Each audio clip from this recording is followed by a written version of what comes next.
Enjoy a seat at the table for great conversation and good company.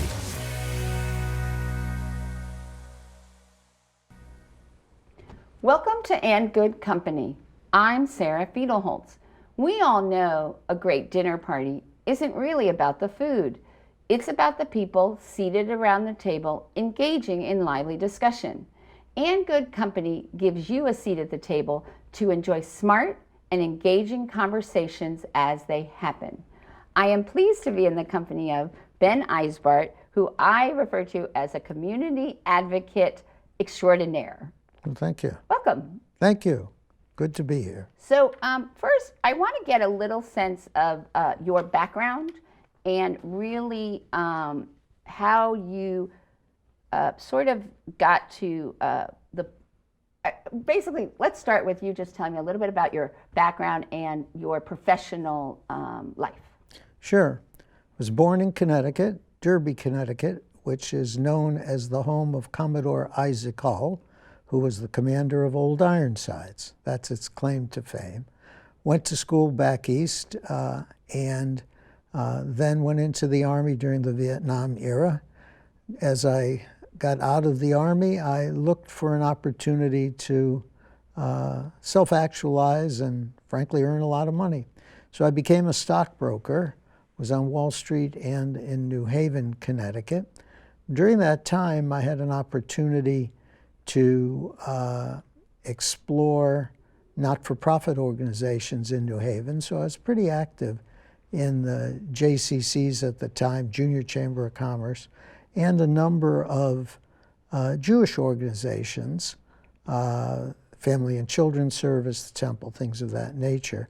And then I was fortunate enough to go on what was called at the time, and I still think they have that title, Young Leadership Mission, to Israel. I spent time there, and I got very turned on, thinking to myself, maybe my avocation, volunteering, might make sense to be my vocation. One thing led to another, and Fort Wayne, Indiana had an opening. Didn't know where Fort Wayne was other than Indiana had the Indy 500. So my wife and I drove out. She was 8.5 months pregnant with our first child. And we found Fort Wayne a warm and welcoming community. Lovely place to raise a family, all the good stuff. So I was the Federation director from 1972 to 1980. In 1979, I was approached by the then challenger for the mayoralty position, Win Moses, to run for the 4th District, which is the Wildwood Park Southwest area. It's changed now because of annexation. And so I never gave much thought to politics, but I thought this would be a cool idea. So I ran for office, got elected, got reelected, and had an opportunity to leave the not-for-profit world and got involved in the scrap business.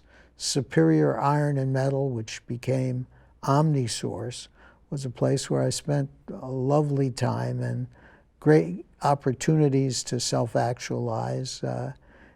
It was a growth point in my life. But then I decided I wanted to try to buy a business. And the Rifkin family wouldn't sell me OmniSource, not that I could afford it, but I went to a heavy-duty laundry equipment company called L&S. L&S was an old-time supplier of dry cleaning goods and washing machines and all that stuff. Our claim to fame is we had the laundry tunnel that washed all of the laundry for Notre Dame. It was a pretty cool operation, huge, whatever. Came time to buy the company. The owner decided he wanted to stay on a little longer. So I decided 2 of us couldn't run the company, and I left and started with an individual I know, Errol Hauk, the Eisbart Group or Errol Houck Associates, executive recruiting, headhunting, things. Did that for several years until it got tiresome. We were traveling all the time on planes, interviewing people in restaurants, all this stuff. But I had done some recruiting for Leonard Rifkin for the now larger OmniSource. And one day he called and said, how about coming back? Your fees are too high. I could pay you less, but get some great work out of you. And at that time, I thought this made a lot of sense. So I rejoined OmniSource, was an executive vice president there, and stayed with OmniSource until Steel Dynamics acquired the company. And then Keith Bussey, a principal of Steel Dynamics, gave me a call one day. I was still at OmniSource and said, what are you doing? I said, I'm here working. He said, what about lunch? I said, I normally don't eat lunch. He said, well, you mind if I bring a bag lunch? No, come on over. You own the company anyway. What the hell? So we had lunch, and he said, tell me what you do. So I told him I have compliance, and I had benefits, and I have the HR platform. He said, we don't have HR. I said, you don't have HR? No, we don't have HR. I said, do you have people? Yeah.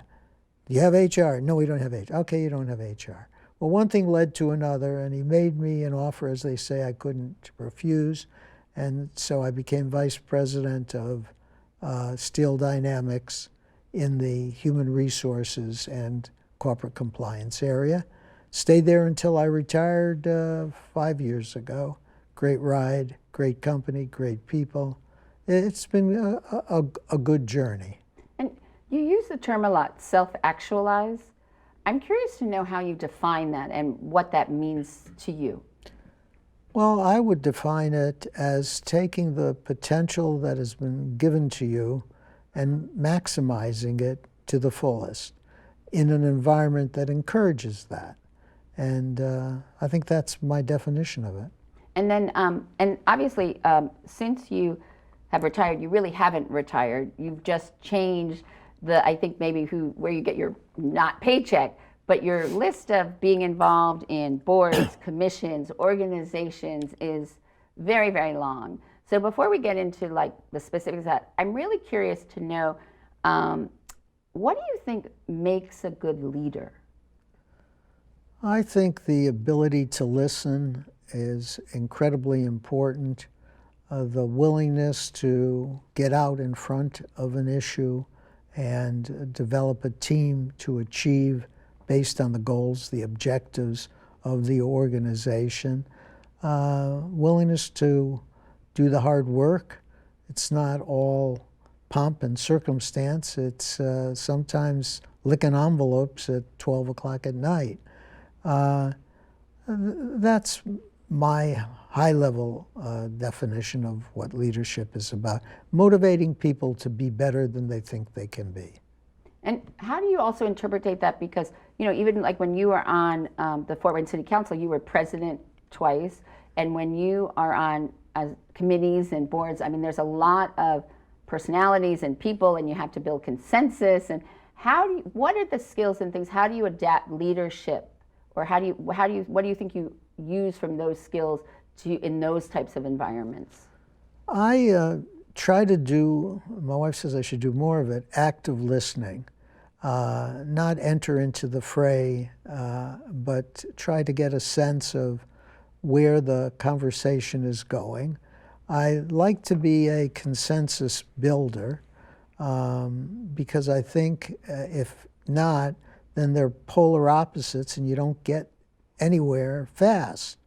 So I try to get a sense of what the desire and the direction, excuse me, is of those that are around the table, excuse me, and then come to a conclusion that may not satisfy and will not satisfy this side 100% and this side 100%. And if you achieve that, you know, you probably got the thing pretty well nailed, because both sides have some of what they want, but not all of what they want to the expense of the other. And how important do you think, when you have a group and you're trying to build consensus, this idea of not working towards like this, like changing other people's minds, like, you know, just trying to actively listen and understand? Because I think partly why we're so polarized as a country right now is because, one, we're not listening, but two, everybody's trying to change, you know, other people instead of understanding. So I'm wondering what you think, though, when you have those sort of thoughts about the idea of bringing people together, and, you know, is it about changing people's minds, or, you know, and what your thoughts about why we are so polarized as a country? Well, I think there are several questions there. In my schooling, I was fortunate enough to achieve a master's degree in counseling. One of my favorite counselors was a guy by the name of Dr. Carl Rogers. Carl Rogers had active listening as his mantra. And basically what it is repeating back to the individual with whom you're communicating what he or she has said, and remaining silent. And I find if you act as a sounding board as opposed to a judgmental individual, you can get people to work themselves through. Now, that's good, I think, on social issues that aren't highly political. The political scene today is something I don't think any of us has ever experienced. So I don't see how active listening might affect that to the same conclusion. But we are a polarized, it's interesting, on a national basis we're polarized, but here I happen to be one of probably 3 Democrats in Allen County. So I interface a lot with my Republican friends. And it's not a mud food fight slinging issue here. We have real substantive conversations about things that we hope will make the community better.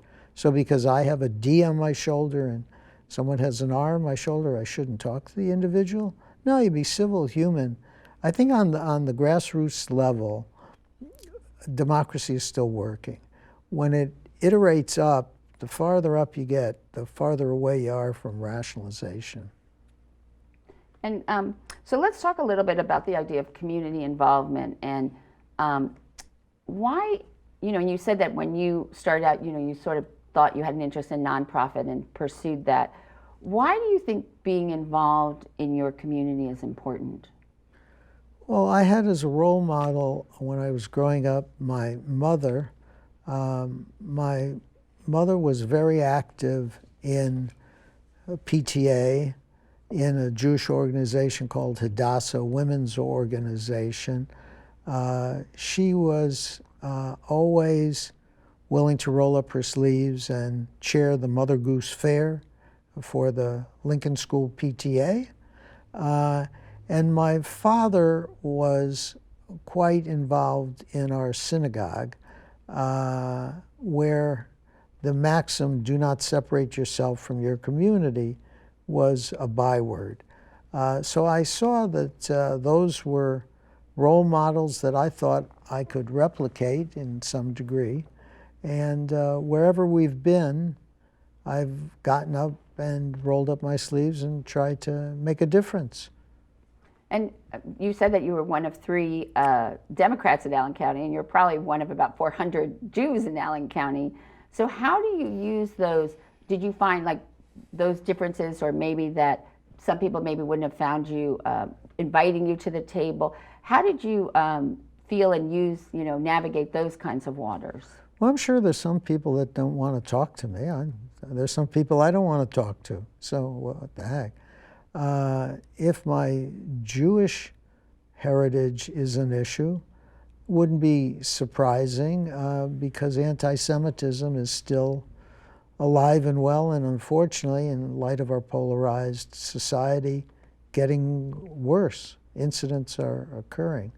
But I set that aside. Most people are people of goodwill. There's some jerks out there too, but if you focus on the jerks, you become a jerk yourself. And what do you think about, what is your advice to people who are young people who think about wanting to get involved in their community and join boards and commissions? What are your suggestions and how to make the inroads, and how do you start and what to look for? I think you have to define what your passion is and what you want to affect through your work and your energy and your time and your talent. And then volunteer. Volunteer. When I was a stockbroker in New Haven, Connecticut, I was part of a Republican group that ran someone from Yale as a candidate for the mayoralty position.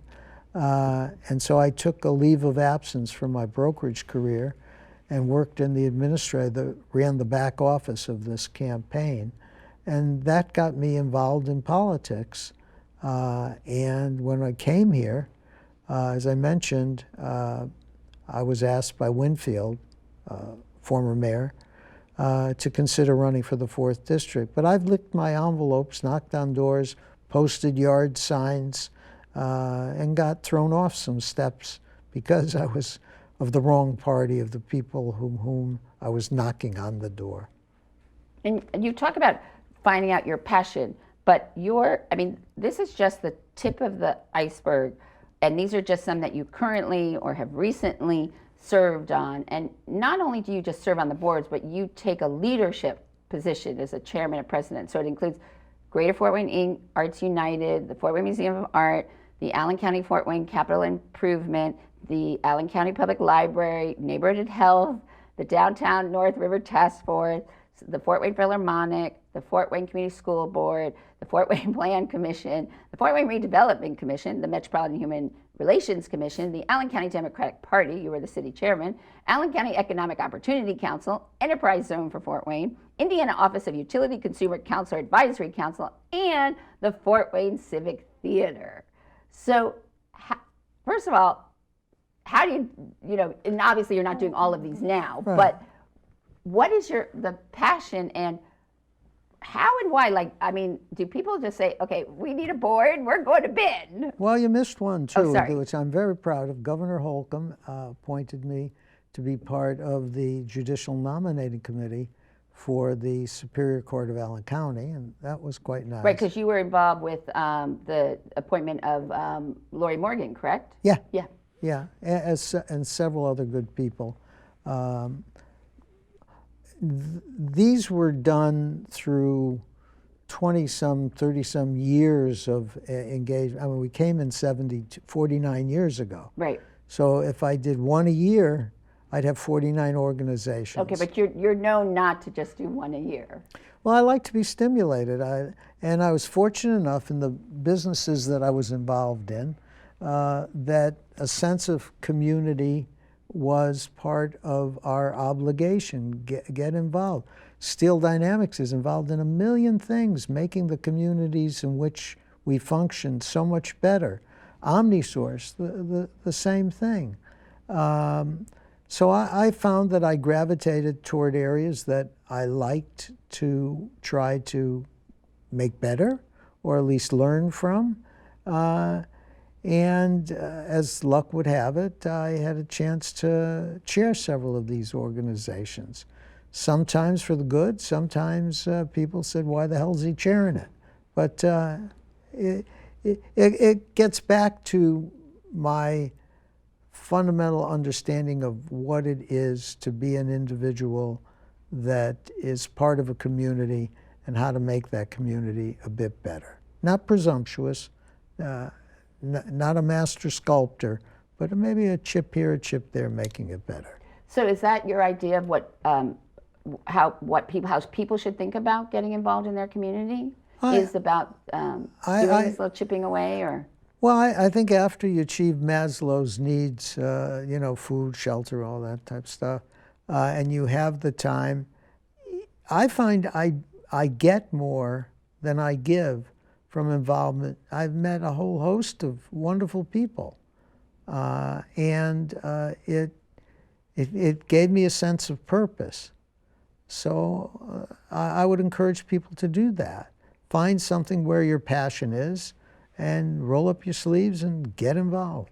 And with all your involvement in various aspects of Fort Wayne and being here almost 50 years, how have you seen Fort Wayne change and evolve for the good and maybe the not so good? Well, when we came here in '72, the community was much smaller. It was somewhat insulated from the outside world in several ways. Through the various iterations of political leadership and luck and all, we have blossomed now to be a benchmark of what it is to be a dynamic city in the United States. A lot of people deserve credit for it, whether you're Republican or Democrat. They believed the myth that we could be better, and we became the myth that we are better. So it's been quite a renaissance. I mean, you just walk down to Promenade Park, you look at our rivers. The rivers that I experienced when I was on the city council flooded in the 70s. I remember President Reagan in my district in his suit handing a sandbag to somebody. He didn't get too dirty. Wondered how he could continue to do that, but that was another story. But now the rivers are turning into real fun, recreational, beautiful, although they'll still be silty because of the nature of the bed. But a lot has been achieved by a number of good people willing to do stuff. Do you think that's the critical element, is the people willing, I mean, good people willing that have, maybe that they put forth, they set aside their own egos for the betterment? Do you think that's the critical ingredient? For sure. Absolutely. And let's talk about the judicial nominating committee and why that is so important, especially with this idea, with Lori Morgan. Can you talk about what that means and why people really need to understand the importance for the nominating of judges or voting for judges, and why this really matters? Well, we're a nation of laws, and they are administrated by judges. And so we need the best and the brightest to be that facilitator to maintain a democracy. The Judicial Nominating Committee gets involved when a judge has retired midterm. Excuse me, our judges run for office, but if a judge retires midterm, then a selection must be made to replace that individual. And the opportunity to put your name in the hat is voluntary. So lawyers or magistrates, some with background, some with not, throw their hat in the ring.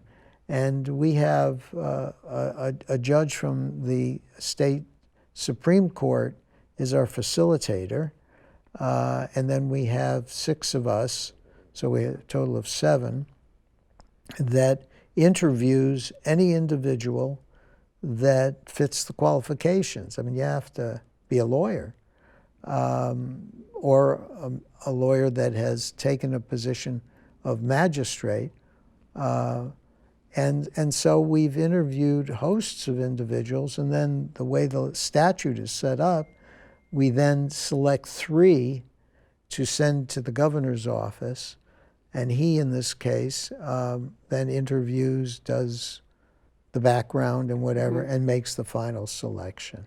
And I know you can't go into the specifics of it, but because of where we are and looking at really wanting to make sure diversity and inclusivity, and the talk about having a spirit justice like Lori Morgan, who's African American, was there thought about that, or was it really that you looked at the best candidates and didn't, that wasn't something that was brought up? You keep mentioning Lori. Lori earned the opportunity to be part of the three. Her interview was outstanding, as were the others that we sent down. Justice is blind. Now, I understand diversity, inclusion, all that other stuff, but in this case, she earned the opportunity to have her name sent to Governor Holcomb. And he saw within the three, she rose to the top and made that choice. So there weren't points given. This was not an affirmative action selection committee, although I understand the theory behind affirmative action. It wasn't a quota. I mean, if she had, and in fact, she had applied for a previous judgeship and was not selected to go further. But this time, she hit it out of the park and deserved to have her name sent to Indianapolis. And you've been on boards and chairing boards, like when the board has to look for a new executive director for the organization. And one that comes to mind is the public library system. I'm curious, as you thought about how libraries were changing for the 21st century and what we needed libraries to be, when you thought about looking for the new executive director, Susan Bayer for the Allen County Public Libraries, what were the things that you thought would be important both from a leadership standpoint, but the other skills that you felt were important for taking our public library system and recognizing where it needs to go and what it needs to be for the 21st century? Well, having been in the search business, I was familiar with the process, at least the process that we use to find CEOs, CFOs, various leaders in organizations and all. What we did was to look at, I chaired the search committee for Susan, who's a super person, home run. And the community is going to benefit from her presence here. We looked at the hard, cold facts. Must have an MLS, must have so many years of this, the administrative whatever, figure out where a book is shelved, all those hard stuff. The hard stuff is easy. You either have an MLS or you Master in Library Science, or you don't. It's the soft stuff that is the differential. The soft stuff is the EQ, the emotional quotient. And we engaged a search firm we interviewed 3 search firms, found one that distinguished itself from the other 2, and then sat down via Zoom, because all of this was done in the midst of COVID, where we still are, but that's another story, and drew up a list of the musts and the wants. There's a philosophy that I subscribe to, that the library is the people's palace. It's a place where anyone can go to try to better himself or herself, to learn some more, to get some tutelage in specific areas, to experience the wonder of books and other methods of transmitting knowledge, things of that nature. We interviewed, I think I recall, at least on paper, 50 candidates, 45, 50 candidates, narrowed it down to a point where we had 9 that then were shrunk to 3. The 3 were interviewed, and the selection was made, and re-interviewed Susan. If you know Susan, I haven't. I'm going to interview her in a couple months. Well, you'll find her to be a dynamo. She recognizes that the library is supported by patrons. Patrons are anyone that's a taxpayer. It's not, I had a little challenge in nomenclature in the past where the patrons were called customers. Well, they're not customers. Customers buy things. these are people who provide the opportunity for us to have one of the best libraries in the country through their tax dollars and their involvement. That in of itself is a major change, I think, because you appreciate the fact that they're but for you would not be in existence. And she's rolled up her sleeves. She's been in more places in 6 months than I think I've been in 6 years. All for the good, all for the good. And staff seems to be resonating with good accolades. And she inherited the position, or received the position in the midst of COVID, where we were not allowing people in the library. We had curbside service, and the electronic media was fine, but you couldn't come in and get a book. And we had staff working from home, many of them.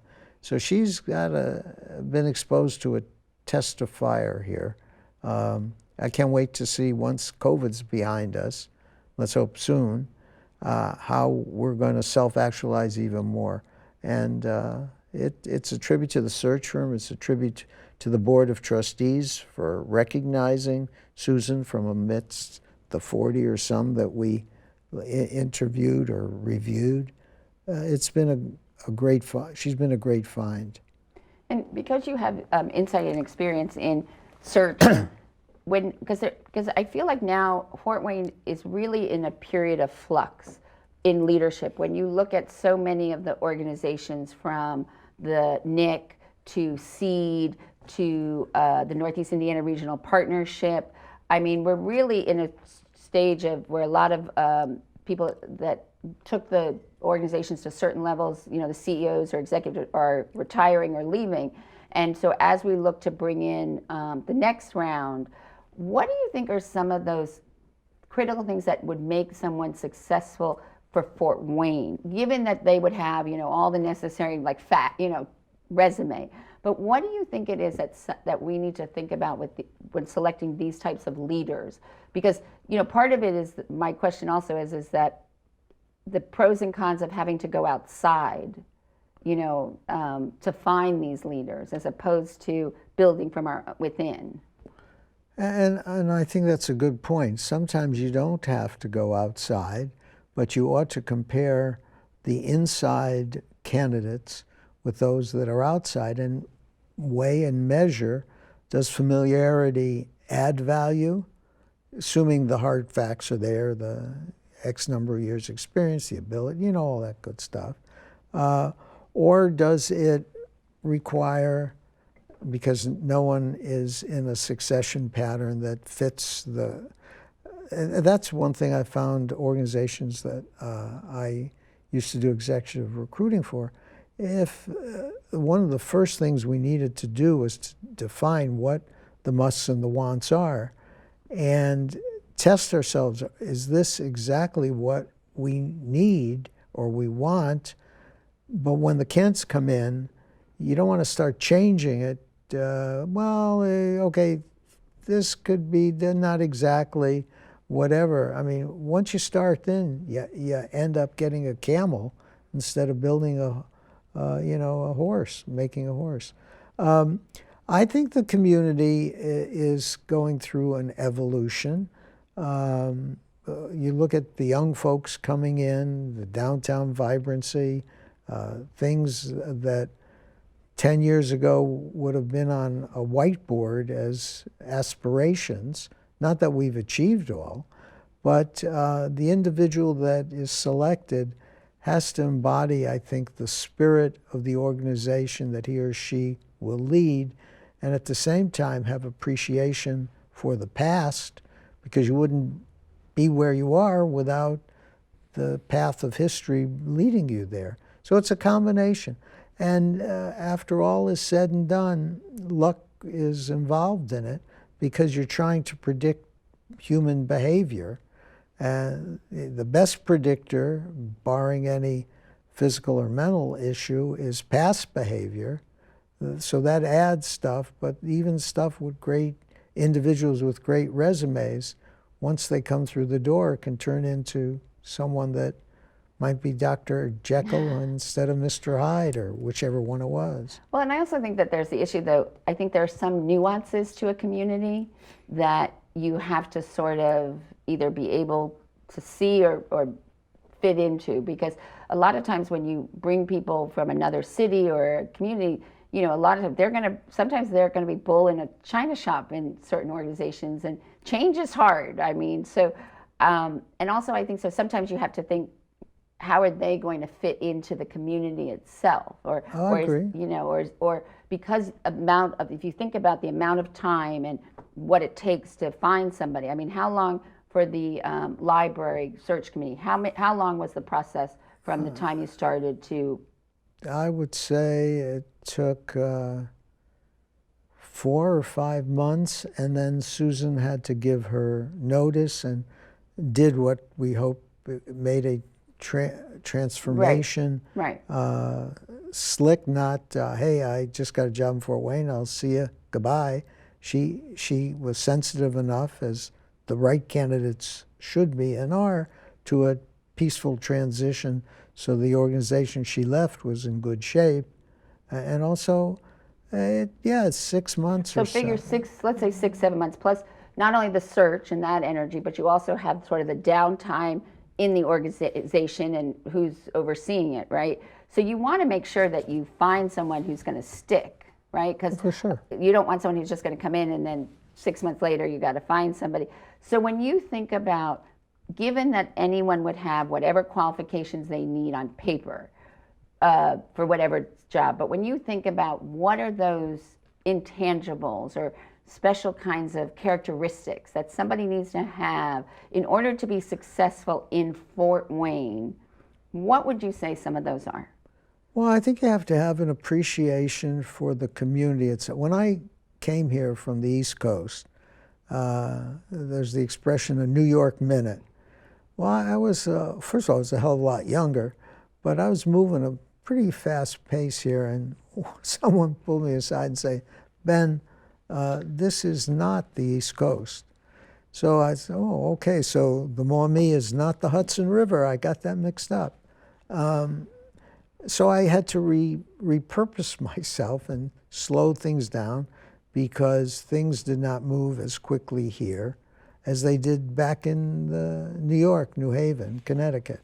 So you have to have an appreciation for the culture, the timing, the leadership. There are those that are bemoaning the fact we don't have new, young, fresh leaders, but when some new, young, fresh leaders tries to take the mantle of leadership, it's like, get away, kid, I'm still here. So you have to navigate so you don't find yourself on the shoals of a rocky shore here. And also be willing to make mistakes and admit the mistakes that have been made. No one is perfect and all. And then it depends on the organization or the business that you're recruiting for. Some espouse change is a byword, but in reality, they want to change it their way, not what is best for the organization or the community in which it functions. So there's a lot. And again, luck does play some to it, but the best indicator of luck, I find, is hard work and analysis. And gut instinct is, I think, an overused term, because some people, gut instinct is awful. Right. Well, they say luck is when opportunity and preparation meet, in a sense. Right. But I want to go back to this point you made about the younger leaders coming up and people sort of not giving them the chance. Or, I mean, when you look at all of the organizations that you've been on the board or are involved with, how do you think we are at building our bench? And really, because of the fact, like, is it good or bad that for certain, all these positions that we don't have, I mean, we have to look outside, we're doing national searches. Is that an indication that we aren't doing what we should, which is building our own team? I think it's a good observation. Succession planning is a phrase that is overused and under-facilitated. One of the things we did at Steel Dynamics was to create a program where we were grooming younger employees to move up the ladder, providing them with the history, the background, the skill set, so that when Charlie, who's running Plant A, got a job from a competitor, although we didn't lose too many to competitors, there was a level that we could choose from to replace Charlie or Susie or whatever. But I think businesses and organizations, considering everything else they need to do to continue the work they're doing, shortchange themselves by not considering what happens if the bus hits Executive Director A or President B. And just to go out of town for a candidate to take the job shouldn't be the mantra of any succession plan. I mean, a good company prepares itself to replace itself. Look at Chuck Surak, Sweetwater. I mean, he's leaving. I think he almost left. Yeah, he's leaving next week. Yeah, end of August. Next week, and John is taking over. And John has been working with Chuck for a gazillion years, and it'll be a peaceful transition. Look at Jeff Bezos and his iteration, or they build in with the vision they had that allowed them to be as successful as they are, a critical component that if you get hit by a bus, there's someone that can pick you up, put you off to the side, and drive the bus forward. But I think that's also much better in the for-profit world than the nonprofit, because one of the things I want to look at is really the boards of nonprofits, because when you look at, and you sort of look at the boards in Fort Wayne for lots of organizations and things, it's the same names. I mean, a lot of times. And there is this perception that, wrong or right, both in the business world and nonprofit in Fort Wayne, that it's a lot of white, middle-aged plus men who are holding these positions on the boards, on these commissions, on these organizations, and that it's still this old boys network and club, and that people, women and minority can't get the seat at the table. Or so. Do you agree with that? Do you think that we are? Is it? And in some cases, I think that what you see is there's the generation now of the people like yourself, who I call these community advocates extraordinaire, and there's nobody coming behind them to take these roles. And I don't know I don't know what it is. Like, is it that you don't have someone that you're mentoring to sort of take that on, or is it that there still is this very fear of wanting the old boys club, to expand it? Because when you look at organizations and you look at executive committees and boards, it's not a lot of diversity, and it's a lot of the same names. And so I'm just curious how you see that, and what could we do better? Well, I think your observations are to a great extent valid. Good old boys and good old girls network, or good old women network. I think YLNI has made an impact. Leadership Fort Wayne has made an impact. But I would agree with you that it's still somewhat of an insular society, the boards that I've been on, or that I've seen. Now, that doesn't mean boards haven't tried. I chaired the governance committee of a couple of organizations, and we put together a matrix of what are the skill sets necessary to serve on the board that we're missing, and filled it out hither and yon. What we found was, and maybe to our dismay, that the same people have been asked to serve on a number of boards, and one of the things you don't want to do is to stretch someone so thin that they fail in everything, or to have a board member who doesn't show up. I think we have to make it easier to serve on boards. Boards sometimes operate during the day, and depending on what your job is and all, you may not be able to get away. So maybe evening meetings, but evening meetings then conflict with young families. So I don't think there's a single answer, but a sensitivity to the fact that we need to branch out using this matrix to find the skill sets and the qualities necessary, and then continue to ask. But do you think, even though you have the matrix and what the skills and qualities are, do you think that one of the biggest drivers, especially on nonprofit boards, it has to relate it to do with fundraising? Yeah, fundraising is not fun. Right, but I think that also limits a lot for young people or for people who don't have the connections in the community that they could call up and get people to write a check for, or they don't have it themselves. So I just wonder if, when you talk about all the skills in matrix, that people have skills and talents, but are we still putting that through the lens of where's the fundraising capabilities? Well, I think it would be naive to think that that isn't a component somewhere in the category of here's a new board member. But one of the things we've found in several organizations that I've been affiliated with is to ask individuals not to be a board member, but to serve on committees. For example, AWS Foundation.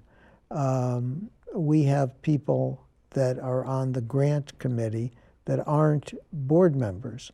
But if they demonstrate the interest, the sensitivity, the caring, the hard work, whatever, then we would move them to the board role. Now, AWS is not an organization that raises funds. We give away funds. So that's probably a bad example to your question. But, no, but it's a part of a bigger example, which is people don't know, like, that how do they find to serve on committees? Or, you know, like, I traditionally, for several reasons, don't like to join boards, but partly it's because I always thought that there was an expectation if you sit on a board that either you have to give a certain amount of money or you have to have the ability to raise a certain amount of money.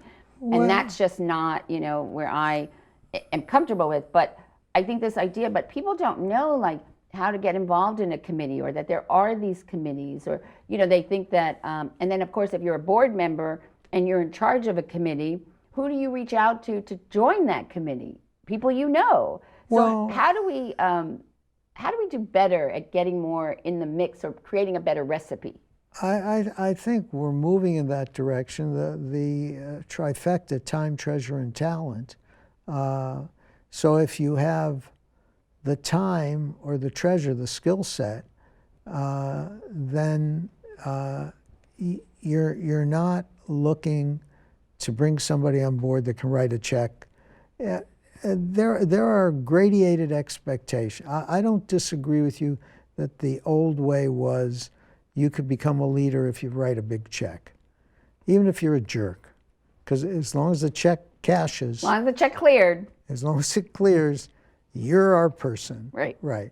I would be naive to say that that has not gone away, but I think it is migrating more so into someone that is willing to roll up the sleeves and bake the bread, lick the envelopes, come up with creative ideas. That has as much value in many cases as the individual who could write a check and never show up at a board meeting. And do you think that your contemporaries, because like it or not, a lot of the men that I'm referring to who sit on boards and commissions are your contemporaries, do you think that they have the flexibility in their thinking or willingness to sometimes even step aside or come alongside, or how they look for other people? Do you think that they're moving, like, are we going to have to push them to this, or are they going to move into this kind of thinking willingly? Well, interesting, the boards that I've been on, the appointed boards, are ones that an outside entity makes the appointments. So those are different. The voluntary boards, it's a combination. I mean, you have people that have had 15 years board service in the same organization. Well, it's time to go to pasture, or at least take a break. One of the things that AWS did, I was fortunate enough to be the founding chair of the foundation, and served the three-year terms and then rolled off because that was the maximum time one can serve. And then one of the things that AWS put in place was, since you've served your three-year terms, you had to take a year off, and then you were eligible, if you wish, for a legacy term of just one 3-year term. So that caused some of the old folks in the old board to serve their time, leave, come back, and go on forever. Or maybe you could also do it that during either where they have to serve, where they can take that break or something, or they come back, maybe that's when they become a mentor, like either to someone in the community or someone from a committee. Because I think also there needs to be, you sort of need to learn the nuances, like if you being on a board, and because there is a lot of politics and bureaucracy. I mean, it's by nature. It's human nature. So I think that to help foster the next generation, and also part of the challenges is that millennials, they don't want to be part of any organized. Well, yeah. They don't join groups. They don't want to be part of service organizations. Which is a big challenge. They don't want to. They don't want to give money. They want to give money directly to smaller entities, the grassroots efforts. So I'm wondering, as someone who has truly been really enmeshed not only in search and HR, but in the nonprofit service of the community, especially here, what are your thoughts about that in the future? I hope the next generation that follows the millennials and the generation Z or X, Z, takes a combined approach, looking at how we got to where we are versus those that, and I'm not saying this as an overall generalization, those that look for their own self-interest, and combine the two and say, I have an obligation or a need to satisfy something in me and the community I've chosen in which to live, to volunteer. It's tough. Right. And so you also have a passion that does not allow you to fulfill it by being on any board or service, which is to cook. And I understand that you have a very large, extensive collection of cookbooks. Is that not true? That is true. You've done your research. So I am very curious. What is your favorite dish to make? I like to, we don't use a lot of meat because we stay away from red meat for health reasons, and just we don't care for it. Zarzuzela is a South American fish stew that I love to cook. It's a tomato base, and it has mussels, and it has clams, and it has a solid whitefish and all that.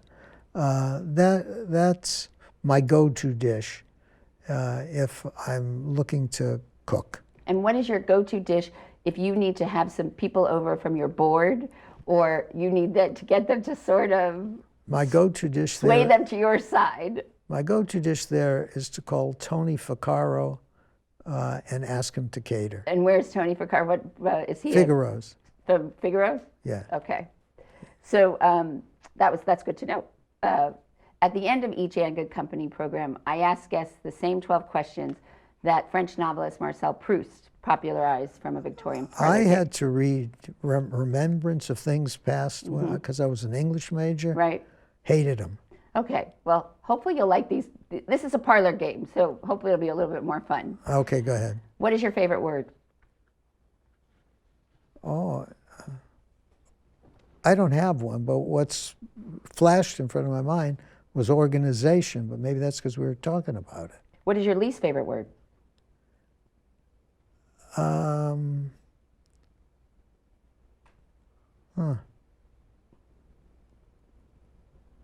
I. What turns you on creatively, spiritually, or emotionally? Activities where I find my curiosity satisfied. What turns you off creatively, spiritually, or emotionally? Fools. What sound or noise do you love? Violin. What sound or noise do you hate? Car horns. What profession other than your own would you like to attempt? Doctor. What profession would you not like to do? Manual labor. What do you consider your greatest achievement? My family. The boys. Who, living or dead, would you most like to have a conversation with? Oh, a lot of people. I think my grandfather. How would you like to die? Peacefully and quiet with not a lot of fanfare. And if heaven exists, what would you like to hear God say when you arrive at the pearly gates? Welcome aboard. We have an opening in Section C to be a treasurer of ABC Foundation. Well, I want to thank Ben Eisbart, the community advocate extraordinaire, for having a seat at our table. Thank you. Thank you. It's been very interesting. And to learn more about And Good Company and all the other great conversations we have had, go to andgoodcompany.info. And we look forward to next week when we can again enjoy a seat at the table for great conversation and good company.